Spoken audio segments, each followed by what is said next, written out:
how did we get on animal products? As humans, were we ever eating that at some point? Yeah, at the most, I mean, we're certainly not carnivorous apes, no matter what the paleo folks tell us. And I urge you, do watch this remarkable presentation by Dr. Milton Mills. He's an MD, and he gives a beautiful anatomical analysis of a true carnivore versus true herbivores. There is no, I used to think, well, we're omnivores. We're not. We are herbivore. Everything about us, from our teeth to our digestive system, to our claws and our lack of claws, etc. We are meant to forage all day and pull up roots and tubers and gather berries and nuts and grass, etc. That's where it's supposed to come from, our nutrition. I'm sure 1,000,000 years ago, when we found a dead carcass laying in the sun, absolutely, we certainly were capable of scavenging it and paying the price. I'm sure we had lots of parasites from that. Did the occasional rat or lizard wind up in the pot or in the communal meal? Probably, but that, I think, was the extent of our meat eating at any time. It was, you know, convenient calories for survival time. That is it. Because animal flesh is a source of quick calories and protein, it certainly was convenient throughout history. But the whole paleo idea that every caveman had a mastodon in a freezer and spent all day eating mammoth meat, a caveman, it's a fantasy. If you take the time to go to Africa, like anthropologist Nathaniel Dominy from Dartmouth did, and you actually examine the skulls of the Cro-Magnon and the Neanderthals, between their teeth are starch grains. And most of the calories brought into the Paleolithic camps were gathered by the women, who spent all day pulling up roots and tubers and gathering acorns and nuts and berries and grasses. Once again, the women got us through the tough times.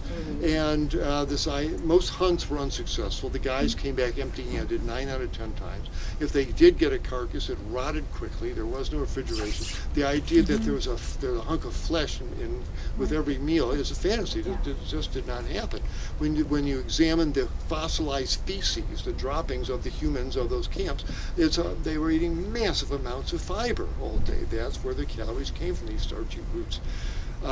So he's asking where the flesh eating come from.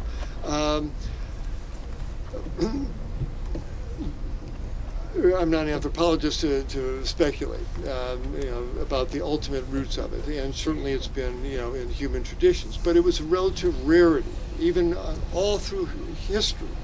And in America, in the 1700s, 1800s, 1900s, man, you man, pot roast on Sunday and fish on Friday. That was it, man. The rest of the week you ate out of your garden. You ate cabbage stews and potato soups.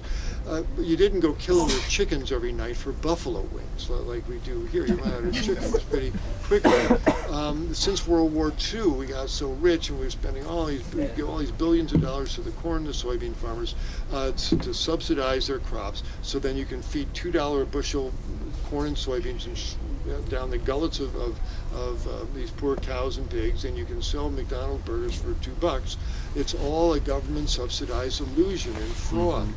If the meat industry and the producers really had to pay for what it really costs to produce it, if they had to pay for the water that they get out of the free California rivers, if they had to mitigate the soil erosion, if they had to clean up all the manure that goes into the waters, if they had to pay for the seawalls that the sea level rise is going to cause from the greenhouse gases those 70 billion animals are putting, if you had to mitigate those, if you didn't pass them off as externalities, as they say, these burgers would cost $90 a pound, $90 a piece, as they should. And you'd eat it once a year, twice a year, and we'd be much better off.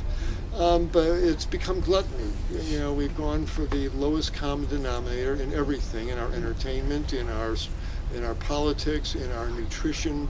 We just pander to this. We like that salty, sugary, that salty, chewy texture is all we're really about. It doesn't care what animal it comes from. And that's what all these fast food industries are pandering to. It's time to free ourselves. No matter what it was, and it doesn't matter. We now know we don't need it. I urge you, anybody who has any questions, just do a quick search on 3 words. Type in vegan bodybuilders and hit image. and see who fills up your screen. These magnificent men and women with these magnificent bodies on rice and beans and greens. You don't need to eat a bowl to be as strong as one, and to this whole mythos of meat, I don't care what it was. Now it's just a matter of just feeding that desire for the taste of flesh in your mouth is what they're pandering to. We gotta, you know, we used to have black people growing our food and raising our kids. Oh my God, it's got to turn into the truth of that. You know, equal has equal. We used to grow animals and cut their throats and eat their flesh. Oh my God, the two should be viewed in the same horrific viewing. So where did it come from? You know, survival food in the past, what it's become, but it doesn't matter. What it's become is the issue, and what we're going to do about it is the issue. It's got to exit stage left.